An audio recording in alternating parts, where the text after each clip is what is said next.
فيلمنا بيبدأ مع الشرطي مارك وكيفن وهم متنكرين في شكل ناس عواجيز بيحاولوا انهم يوقعوا تجار المخدرات بعد ما بيكشفوا نفسهم للعصابة وبيضربوهم بيقبضوا عليهم وبيكتشفوا انهم قبضوا على ناس غلط وبيلاقوا العصابة الحقيقية دخلت على السوبر ماركت وبيشوفوا اللي مقبوض عليهم فبيطلعوا اسلحتهم وبيبدأوا يضربوا النار على مارك وكيفن وبيقدروا انهم يهربوا من ايديهم وبتفشل عملية القبض على تجار المخدرات وبيتم التحقيق في عملية اطلاق النار في السوبر ماركت من رئيسهم إليوت وبيقول لهم انه زهق من غلطاتهم وتصرفاتهم المتهورة وبيطلب منهم تقرير مفصل عن عمليتهم الفاشلة بعد ما ينظفوا اللي عملوه في المحل وبيخلصوا تنظيف وكل واحد بيروح بيته وبيقابل مارك مراته جينا اللي بتكون واثقة انه بيخونها لانه اتأخر دقيقتين عليها مع ان الساعة لسه 8 وبتحاول تقوله انه بقى مش مهتم بيها ولا بياخد باله من كلامها وبتبص عليه بتلاقيه بينام على نفسه ومش مركز معاها اصلا لحد ما بيروح في النوم وبيجي تاني يوم وبيكون الرئيس إليوت عامل اجتماع وبيتكلموا فيه عن بلاغ من السيد أندرو ويلسون رئيس خطوط ويلسون البحرية وإن في تهديد بخطف بناته الاتنين واللي من مهمتنا مراقبتهم وحمايتهم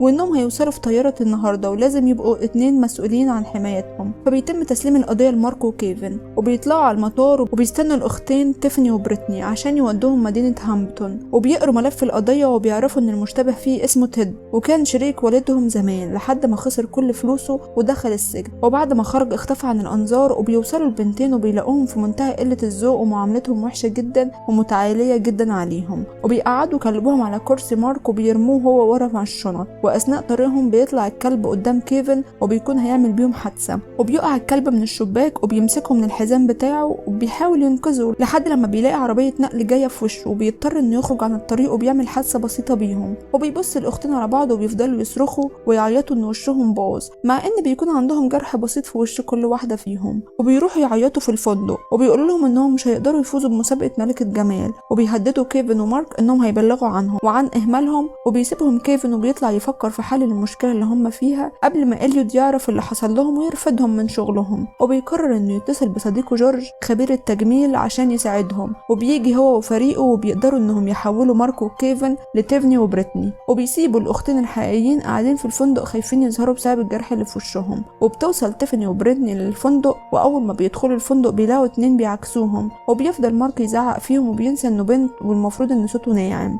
وبيدخلوا الفندق عشان يستلموا الأوضة بتاعتهم وبيطلب منه عامل الاستقبال البطاقة والكريدت كارد بتاعتهم وبيبدأ كيفن يقلد تيفاني بنفس طريقتها وبيقول له ازاي حد يطلب منها البطاقة بتاعتها ولا عشان عملية التجميل بتاعتها فشلت ومحدش عارف يتعرف عليها ولكن بيكون إليوت موجود في الفندق عشان يأمن وجودهم وبيروح لعامل الاستقبال وبيقول له ان تيفاني وبريتني من أهم النزلاء اللي عندي وبياخدوا مفتاح أوضتهم وبيقابلوا أصحاب تيفاني وبريتني اللي هم كارين وليزا وتوري وطبعا ما بيقدروش يتعرفوا عليهم وبيعملوا نفسهم ان هم بقى بينسوا وبتقول لهم توري انهم اصحاب من زمان وان مجله هامبت بتعمل حفله ولازم كلهم يحضروها وبتبدا توري تتكلم عن الاختين بيتر وميجان واللي دايما بيغيروا من بعض وبيشوفوهم الاختين وبييجوا عشان يرخموا عليهم ولكن بيقدر مارك وكيفن انهم يسكتوهم ويمشوهم وهم محرجين من قدامهم وبيشوف كيفن واحده بتعجبه وبيسال توري عليها وبيعرف انها الصحفيه لوسي واللي المفروض انها تعمل مقابله معاها قريب جدا وبيعجب بيها كيفن وبيقرر انه يروح يفتح معاها كلام وبيجي واحد من ضيوف اسمه لاتريل بيعجب ببريتني وبيروح يعكسها وبيحاول انه يتعرف عليها لحد لما مارك بيرشه في عينه عشان يسيبه يمشي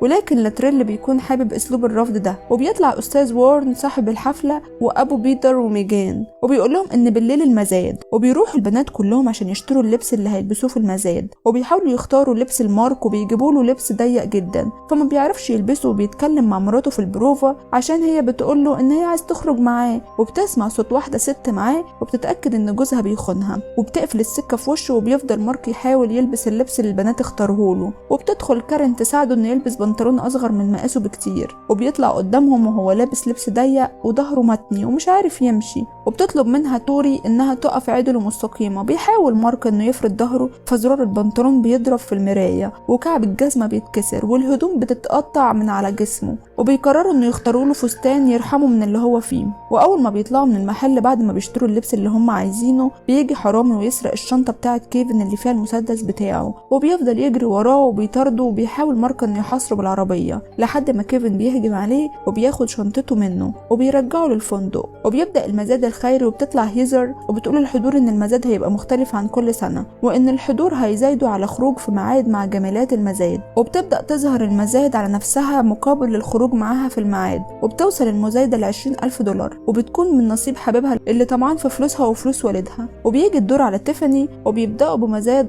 ب4 دولار بس كنوع من التهزيء ليها، ولكن لاتريل بيكون واقف في المزاد ولسه معجب بيها. وبيحاول كيفن انه يساعد مارك في رفع سعر المزايدة عن طريق انه يقول السعر ويخلي اي حد من الحضور يرفع ايده، وبتبقى اعلى من هيزر. وما بيصدق مارك وكيفن يطلعوا اوضتهم عشان يرتاحوا، وبيلاقي ان البنات جايين يسهروا معاهم في الاوضه، وبيغيروا لبسهم بسرعه وبيفتحوا لهم وبيبداوا يتكلموا سوا. وبتقول كارين ان اصعب حاجه على الواحده انها تفضل تجهز لبسها وشعرها مع حبيبها ويكون مش مهتم بيها ولا واخد باله من اللي هي عاملاه. وبيروحوا تاني يوم على البحر، وبياخد كيفن باله ان الصحفيه لوسي موجوده قريب منه، وبيقرر انه يروح يحاول يكلمها. وبيروح مكان لاتريل يغير هدومه وبيلبس حاجته، وبيروح يقابل لوسي بشكله الحقيقي، لكنه بينتحل شخصيه لاتريل وبيتعرف عليها، وبيقدر انه يحدد معاها ميعاد الساعه 8 بالليل. وفي نفس الوقت بيكون مندوب من بنك جينا بيتصل بيها بسبب ان الكريدت كارد بتاعها ما بقاش فيه فلوس من اخر حاجه اشتريتها، كان فستان ب4,000 دولار من مدينه هامبتون. وبتتاكد ان جوزها بيخونها، وبتقرر انها تسافر له. وبيجي الليل، وبيخرج كيفن مع لوسي ولاتريل مع مارك، وهو منتحل شخصيه تيفاني. وبيحاول مارك انه يتعامل بطريقه غريبه في المطعم عشان يكره لاتريل فيه،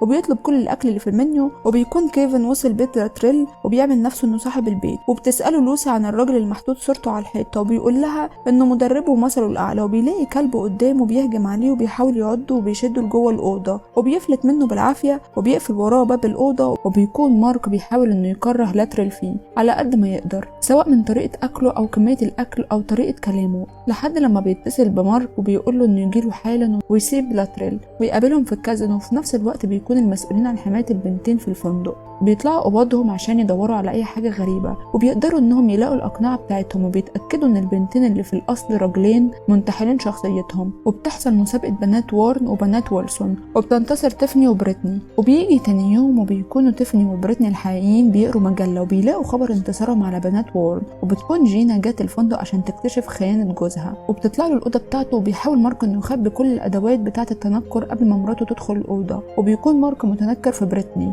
وبيحاول يستخبى من هنا قبل ما تشوفه، لحد لما بيحاول يخرج من باب الأوضة وبيقابل صاحبة جينا في وشه، وبتتأكد ان جوزها بيخونها وبتسيبه وبتمشي. وبيكون الأختين الحقيقيين وصلوا الفندق عشان يفهموا اللي بيحصل ويقابلوا الرئيس إليود، وبيقدروا انه يكتشف اللعبة اللي مارك وكيفن عاملينها. وبيطلعوا لهم بره الأوضة بتاعتهم، وبيقولوا لهم انهم مرفوضين ولازم يستلموا سلاحهم والشارة بتاعتهم، وانهم قبضوا على تيد المشتبه فيه. ولكن بيطلع ان وارن هو اللي بيجهز لعملية اختطاف البنتين، وبمساعدة حبيب هيدر. واثناء ما بيكون مارك وكيفن في طريق رجوعهم من هامبتون، بيكلمهم جيس زميلهم وبيبلغهم ان كل املاك وارن مرهونه، وبيفهموا ان هو ورا كل اللي بيحصل. وبيقرروا انهم يشتغلوا بطريقتهم ويرجعوا تاني للفندق عشان يقبضوا عليه متلبس. وبيطلبوا مساعده من زميلهم اللي كان مسؤول عن مراقبه اوضه البنتين. وبيحضروا حفل الازياء، وبيبقى المفروض انهم مشاركين فيه، وبيجهزوا للحفل. وفي نفس الوقت بتبقى الاختين الحقيقيين جم وبيجهزوا هم كمان للعرض، وبيطلعوا كلهم ورا بعض في العرض. وبيفتكر الناس ان هم غيروا هدومهم بمنتهى السرعه، وبيحاول هيزر وميجان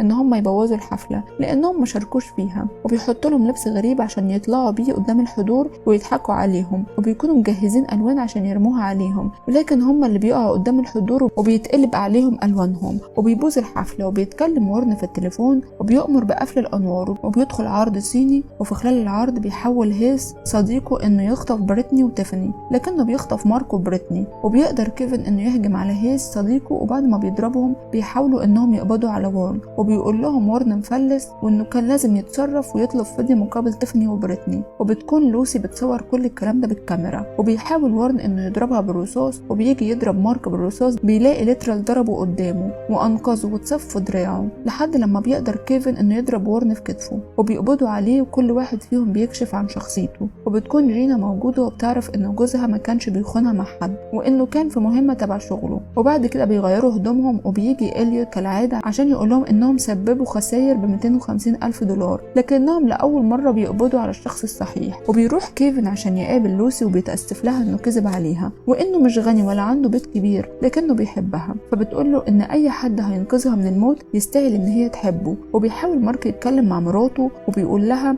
انه بيحبها وبحكم شغله بيبقى لازم يخبي عليها حاجات كتير، لكن عمره ما خانها وانه هيفضل يحبها دايما وبيتمنى ان هي تسامحه. وبتقول له ان هي كمان بتحبه. وبينجح مارك وكيفن لأول مرة في مهمة وبيرجعوا لشغلهم تاني. لو الفيلم عجبكم متنسوش تعملوا لايك وسبسكرايب للقناة عشان تشوفوا كل الافلام الجديدة. اشوفكم الفيلم الجاي.